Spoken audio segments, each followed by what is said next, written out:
Friends, welcome back to my channel lovely family vlogs. ఇవాళ అందరికీ use అయ్యే hair growth oil కోసం చాలా యూస్ఫుల్ అయిన ఎయిర్ ఆయిల్ అయితే ప్రిపేర్ చేశాను. అది ఎలా ప్రిపేర్ చేశానో, అందులో ఏమేమి ఇంగ్రీడియంట్స్ వేసానో ఈ వీడియోలో చెప్తాను చూడండి. ప్రిపరేషన్కి అయితే కోల్డ్ ప్రెస్ కోకోనట్ ఆయిల్ అయినా పర్లేదండి, అలాగే పారాషూట్ ఆయిల్ అయినా పర్వాలేదు. అలాగే ఆముదం కావాలండి, అంటే క్యాస్టర్ ఆయిల్ అండి. చూసుకోండి, తీసుకునేటప్పుడు ప్యూర్ క్యాస్టర్ ఆయిల్ అయితే తీసుకోండి. ఇందులో డూప్లికేట్స్ కూడా దొరుకుతాయి, ఒరిజినల్ అయితేనే బెస్ట్. అలాగే ఎంటీ గ్లాస్ జార్ అయితే తీసుకోండి, తడి ఏమీ లేకుండా చూసుకోండి. తడి ఉంటే ఆయిల్ అంతా కూడా పాడైపోతుంది. అలాగే లవంగాలండి, తెలిసిందే కదండి, క్లోవ్స్ అంటారు, ఇవి బిర్యానీలో అట్లు యూజ్ చేస్తారు. ఆనియన్ అయితే తీసుకోవాలండి, పొట్టుతో సహా వేసుకుంటాను నేను. 2 స్పూన్స్ కర్రీ లీవ్స్ అండి. కర్రీ లీవ్స్ అంటే కరివేపాకు, తెలిసిందే కదా, కూరల్లో వాటిల్లో వేసుకుంటాము. సీడ్స్ అవి ఒక 2 టేబుల్ స్పూన్స్ అండి. నల్ల జీలకర్ర అంటారు. 2 టేబుల్ స్పూన్స్ అయితే మెంతులండి, ఫ్రాగ్రెన్స్ సీడ్స్ అంటారు. హెయిర్కి బాగా మాయిశ్చరైజ్ అవ్వడం కోసం చాలా యూజ్ అవుతుంది. 2 స్పూన్స్ అండి. అండ్ అలాగే ఫ్లాక్స్ సీడ్స్, ఇవి కూడా 2 స్పూన్స్, హెయిర్ షైన్ అవ్వడం కోసం బాగా యూజ్ అవుతుంది. లీవ్స్ ఇవి కూడా ఒక 2 స్పూన్స్ అండి. డ్రై అయిపోయినవి అయితే తీసుకున్నాను. నీమ్ లీవ్స్ అంటే వేపాకులు. మందార పువ్వులు అండి, దేవుడికి పెడతాం కదా, అవి పడేయకుండా అలా నేను దాస్తూ ఉంటాను. అవి దాసినవి ఆ మందార పూలు 5 or 10 ఉంటే సరిపోతుందండి. ఇంకోసారి అయితే ఇంగ్రీడియంట్స్ చెప్తాను చూడండి. కరివేపాకు, నల్ల జీలకర్ర, మెంతులు, ఫ్లాక్స్ సీడ్స్, వేపాకులు, మందార పూలు, ఉల్లిపాయ, కరివేపాకు, లవంగాలు. స్టవ్ ఆన్ చేసుకుని కళాయి పెట్టుకుని అదైతే వేట్ చేసుకోవాలండి. హీట్ అయిన తర్వాత కళాయిలో ఏవైతే సీడ్స్ చెప్పానో అవన్నీ కూడా, లవంగ, మెంతులు, ఫ్లాక్స్ సీడ్స్, నల్ల జీలకర్ర, ఫస్ట్ అవి అయితే డ్రై రోస్ట్ చేసుకోవాలండి. రోస్ట్ ఆయిల్, వాటర్ ఏమి వేయాల్సిన లేదు, ఆయిల్ ఏమి వేయాల్సిన లేదు, జస్ట్ డ్రై రోస్ట్ చేసుకున్నట్టయితే అవి పౌడర్ చేయడానికి ఈజీ అవుతుందండి. కొంచెం బ్రౌనిష్ కలర్లోకి వచ్చి, మరీ బ్లాక్గా అయితే చేయకూడదండి.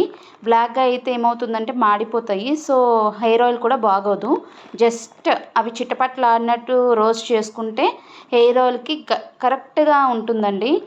ఇవన్నీ కూడా ఒకసారి అన్నీ కూడా రోస్ట్ చేసుకుంటానండి. ఒక 5 minutes అయితే పడుతుంది రోస్ట్ అవ్వడం కోసం. సో అవన్నీ అలాగా హై ఫ్లేమ్లో కూడా పెట్టుకోకూడదండి, లో ఫ్లేమ్లోనే ఇవన్నీ కూడా రోస్ట్ అయితే చేసుకోవాలి. ఇవి మిక్సీ పట్టేటప్పుడు ఏమవుతుందంటే వీటిలో ఉండే కొంచెం ఆయిల్స్ అనేవి రిలీజ్ అవుతాయి. సో అందుకని ఎక్కువగా అయితే రోస్ట్ చేసుకోకూడదు, జస్ట్ లో ఫ్లేమ్లోనే అలాగా బ్రౌనిష్ కలర్లోకి అయితే రోస్ట్ చేసుకోవాలండి. చూడండి, బ్రౌన్ కలర్లోకి అయితే చేంజ్ అవుతున్నాయి లైట్గా.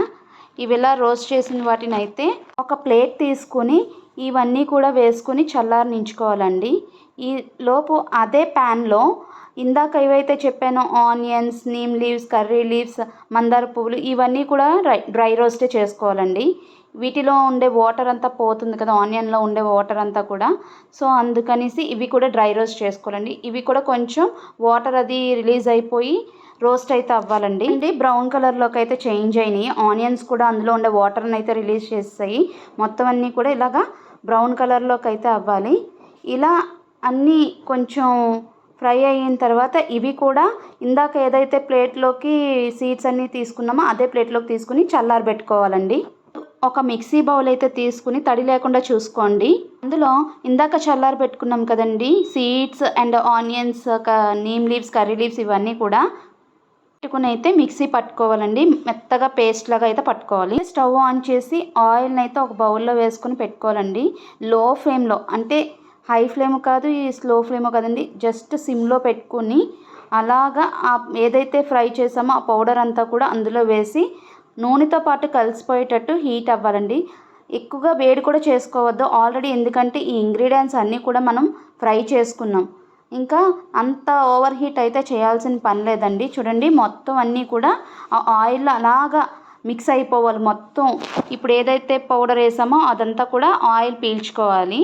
సో అలాగా ఒక జస్ట్ 1 minute or 2 minutes పెట్టుకుంటే సరిపోతుందండి. ఆయిల్ అయితే వేడెక్కకూడదు. అంటే మరీ అంత వేడిగా టెంపరేచర్ పెరిగిపోకూడదు. సో నార్మల్గా స్టవ్ ఆఫ్ చేసి పక్కన పెట్టుకోవాలండి. కొంచెం వేడిగా ఉంటుంది కదా, సో అది చల్లారినంత వరకు పక్కన పెట్టుకోవాలి. తర్వాత క్యాస్టర్ ఆయిల్ అయితే కలుపుకోవాలండి. వేడిగా ఉన్నప్పుడు కలుపుకుంటే ఏమవుతుందంటే ఆయిల్ అంతా పాడైపోతుంది. సో వేడిగా ఉన్నప్పుడు అయితే ఆయిల్ వేసుకోకూడదండి. అది ఎక్కువ కూడా వేసుకోకూడదు. 2 స్పూన్స్ అంటే మీకు ఇప్పుడు సిరప్ కప్ ఉందనుకోండి, దాంతో 2 కప్స్ అయితే వేసుకుంటే సరిపోతుంది. ఇలా ఆ క్యాస్టర్ ఆయిల్ వేసుకున్న తర్వాత మొత్తం అంతా కూడా ఒకసారి కలుపుకోవాలండి. ఆయిల్ మొత్తం ఆ పౌడర్, నెక్స్ట్ ఈ క్యాస్టర్ ఆయిల్ అన్నీ కూడా మొత్తం ఆ కోకోనట్ ఆయిల్‌లో మిక్స్ అయితే అయిపోవాలి. చెప్పాను కదండీ గ్లాస్ జార్ తీసుకోమని చెప్పేసి. ఇప్పుడు ఆ ఆయిల్ అంతా కూడా చల్లారిన తర్వాత ఈ ఎయిర్‌టైట్ కంటైనర్ గ్లాస్‌లో అయితే వేసుకొని స్టోరేజ్ చేసుకోవచ్చండి. చాలా రోజులైతే నిలువ ఉంటుంది. అలాగే నేనైతే ఇలాగా సిరమ్ బాటిల్స్ ఉంటాయి కదండీ, అవైతే నేను దాచిపెట్టుకుంటాను. ఎయిర్ ఆయిల్ ఎప్పుడైనా రాసుకోవడానికి ఈజీగా ఉంటుందని చెప్పేసి. అలాగే ఈ స్ప్రే బాటిల్‌లోని మిగిలిన ఆయిల్‌ని అయితే ఫిల్టర్ చేసుకొని ఈ ఆయిల్ ఇందులో వేసుకొని అయితే స్టోర్ చేసుకుంటాను. గ్లాస్ జార్‌లో చూపించాను కదండీ, ఆ ఆయిల్‌ని అయితే మనం డైరెక్ట్‌గా రాసుకోలేం. ఎందుకంటే అందులోంచి తీసి రాసుకునేటప్పటికైతే మొత్తం ఆయిల్ అయితే ఒలిగిపోతుంది. ఇలా స్ప్రే బాటిల్స్‌లో వేసుకున్నాం అనుకోండి ఈజీగా రాసుకోవడానికి అవుతుంది. చూడండి మా పాపకైతే ఆయిల్ ఎలా అప్లై చేస్తున్నానో చూడండి. మొత్తం జుట్టంతా దువ్వేసి పాయకి ఆయిల్ అయితే వేస్తూ రాస్తూ ఉంటాను చూడండి. అది స్ప్రే బాటిల్‌లో వేసుకున్నాను కదా, చూడండి ఎంత ఈజీగా మనం రాసుకోవచ్చో. ఆయిల్ చక్కగా స్ప్రే చేసుకుంటూ పాపకైతే రాసుకోవచ్చు. నేను కూడా రాసుకున్నానండి, అది కూడా చూపిస్తాను చూడండి. చూడండి పాపకి ఇలా పిల్లలకి రాసినట్టయితేనండి హెయిర్ గ్రోత్ బాగా అవుతుంది. పాయికి రాస్తూ ఉంటే ఏమవుతుందంటే ఆ రూట్స్ అంతా కూడా ఏమవుతాయి, స్ట్రాంగ్ అవుతాయి. చిన్నపిల్లలకి ఇప్పటి నుంచి ఎలాగా గ్రోత్‌గా హోమ్ రెమెడీ చేసిన ఆయిల్స్ రాసామనుకోండి వాళ్ళకి బాగుంటాయి. బయట కొనే ఆయిల్స్ రాసే కన్నా వాళ్ళకి ఇచ్చింగ్ అవి వస్తూ ఉంటాయి. సో అలాంటి ఆయిల్స్ రాసే కన్నా ఇలా హోమ్ మేడ్ మనం ఇంట్లోనే చేసి పిల్లలకి రాసామనుకోండి వాళ్ళ హెయిర్ స్ట్రాంగ్ అవుతుంది. అండ్ అలాగే రూట్ కెనాల్ కూడా చాలా స్ట్రాంగ్ అయ్యి హెయిర్ గ్రోత్ అనేది ఇదవుతుందండి. అండ్ నెక్స్ట్ ఏంటంటే పిల్లలకి ఆయిల్ రాసేసి అలా వదిలేయకండి.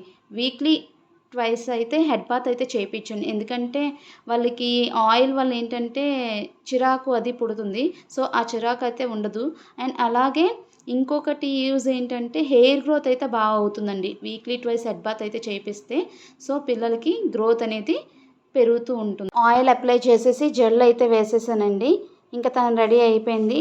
క్లిప్స్ అవన్నీ పెట్టేసి కూడా తను రెడీ చేసి ఆడుకోవడానికి అయితే వెళ్ళిపోయానండి. ఇంక ఇప్పుడైతే నేను అప్లై ఎలా చేసుకుంటున్నానో చూపిస్తానండి. ఫస్ట్ అయితే హెయిర్ అంతా కూడా చిక్కు లేకుండా దువ్వుకోవాలండి. అంటే చిక్కు ఉండకుండా, ఎందుకంటే మనం ఆయిల్ అప్లై చేసింది ప్రతి రూట్‌కి అప్లై అవ్వాలి కాబట్టి సో హెయిర్ అంతా కూడా ముందు చిక్కులు అయితే తీసుకోవాలండి. ఆయిల్ రాసిన తర్వాత చిక్కులు తీస్తే ఏమవుతుందంటే హెయిర్ అంతా కూడా ఊడిపోతుంది. సో అందుకనే ముందుగా నేను హెడ్ బాత్ చేసుకున్నాను కదండీ, ఆ హెయిర్‌ని అంతా కూడా చిక్కులు అయితే తీసేసుకొని ఆయిల్ అయితే అప్లై చేస్తానండి. చూడండి హెయిర్ అంతా కూడా చిక్కులు అయితే తీసేస్తున్నాను. ఆయిల్ ఎలా అప్లై చేస్తున్నానో చూడండి. స్ప్రే బాటిల్ ఇలా యూజ్ అవుతుందండి మనకి ఈజీగా రాసుకోవడానికి. చేతిలో వేసుకుని ఆయిల్ అంతా ఒలిగిపోయే కన్నా ఇలాగా పాయికి రాసుకోవడానికి అయితే చాలా యూజ్ అవుతుందండి. కాటన్స్‌తో కూడా చాలామంది రాస్తున్నారు. కానీ ఆ ఆయిల్ అంతా ఆ కాటన్‌లోనే ఉండిపోతుంది. ఆయిల్ అనేది హెయిర్‌కి అయితే అవ్వదు. సో ఇలా రాసుకున్నాం ఏంటంటే మన రూట్ వరకు కూడా ఆయిల్ అనేది మనం అలా స్ప్రెడ్ చేయొచ్చండి. చూడండి మసాజ్ చేస్తూ రాసుకుంటే ఆ మొత్తం కూడా రూట్స్ అనేవి చాలా స్ట్రాంగ్ అవుతాయి. హెయిర్ గ్రోత్ అనేది బాగా పెరుగుతుందనమాట. నిజంగా చెప్పాలంటే మా పిల్లలు పుట్టిన తర్వాత నా హెయిర్ చాలా లాస్ అయింది. ముందైతే బిఫోర్ నా హెయిర్ చాలా లాంగ్ ఉండేది. మా మమ్మీ వాళ్ళు కూడా హెయిర్ ఆయిల్ తయారు చేసి రాసేవారు. చాలా లాంగ్ హెయిర్ అయితే ఉండేది. ఇప్పుడు ఆ హెయిర్ మళ్ళీ కావాలని చెప్పేసి మళ్ళీ ఇలాగా ఆయిల్స్ అయితే ప్రిపేర్ చేసుకుంటానండి. సేమ్ ఆయిల్ అయితే ప్రిపేర్ చేయనండి. ప్రతిసారి ఒక్కొక్క ఇంగ్రీడియంట్ అయితే యాడ్ చేస్తాను. ఈసారి బాదం అయితే యాడ్ చేయలేదండి, విటమిన్ ఈ టాబ్లెట్స్‌ను. ఆ 2 అయితే నా దగ్గర లేవు. సో అందుకని ఉన్న వాటితోనే హెయిర్ ఆయిల్‌ని అయితే ప్రిపేర్ చేశాను. నెక్స్ట్ టైం ఆయిల్ ప్రిపేర్ చేసినప్పుడు ఈ మిగతా ఏవైనా ఇంగ్రీడియెంట్స్ ఏవైతే మిస్ అయ్యాయో అవి కూడా యాడ్ చేసి మీకు చూపిస్తాను. సో ఇలా అయితే మొత్తం కింద నుంచి పై వరకు, పైనుంచి కింద వరకు అలా ఆయిల్ అప్లై చేసుకోవాలండి. ఎంత బాగా ఆయిల్‌ని మసాజ్ చేస్తూ రాస్తూ ఉంటామో మనకి కూడా కొంచెం స్ట్రెస్ ఏమైనా ఉంటే కూడా రిలాక్స్ అవుతుందండి.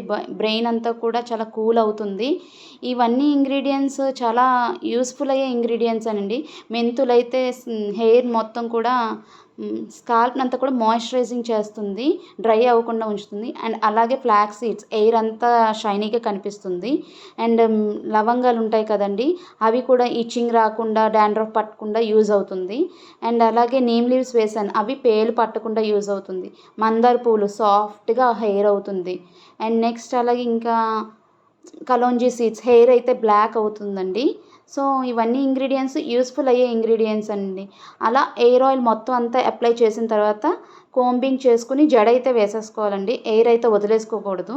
ఎందుకంటే ఆయిల్ రాసిన తర్వాత అలా ముడి వేసుకొని పెట్టుకుంటే ఏమవుతుందంటే హెయిర్ అంతా కూడా చిక్కు పడిపోతుంది. సో ఇలా కోంబింగ్ చేసేసుకున్నాం అనుకోండి, మనం ఆ కోంబ్ చేసేటప్పుడు ప్రతి రూట్కి కూడా ఆయిల్ అనేది స్ప్రెడ్ అవుతూ ఉంటుంది. సో అలా కోంబ్ చేసుకుని జడ అయితే వేసేసుకున్నాం అనుకోండి, మొత్తం ఆయిల్ అంతా కూడా హెయిర్కి బాగా స్ట్రాంగ్ అవ్వడానికి యూజ్ అవుతుంది. అయితే వేసేసుకునండి. ఇలా ఈరోజు మండే కదండి అప్లై చేశాను. ట్యూస్డే ఉంచుతాను. Wednesday morning head bath చేసేయాలండి.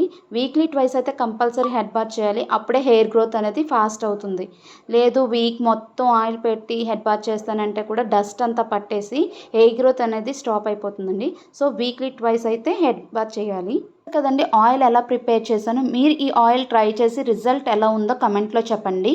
ఈ ఆయిల్ వీడియో నచ్చినట్లయితే లైక్ చేయండి, షేర్ చేయండి. ఇంకా ఇలాంటి వీడియోస్ కోసం సబ్స్క్రైబ్ అయితే చేయడం మర్చిపోవద్దండి. Please subscribe.